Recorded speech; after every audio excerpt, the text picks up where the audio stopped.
Hello guys, Mr. Zabis here.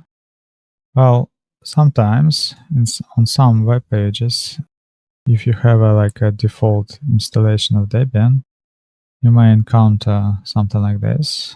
So as you can see, there's this is Luther's website and I'm on the games session.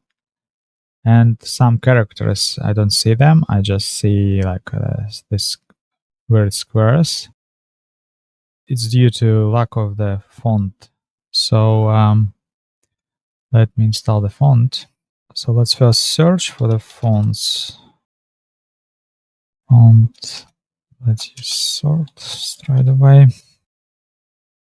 So this is the packages that are available that correspond to this name. The package we're looking for is called fonts something. Yeah, this one. Fonts-noto. This one is missing. So it's a meta package, and this is the packages that will be installed. Okay, let's try again. Probably won't work on just refresh. Yeah, I have to restart the browser.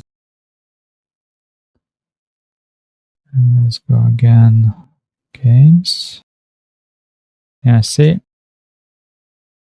Now I see the actual characters. So this is how you can fix it.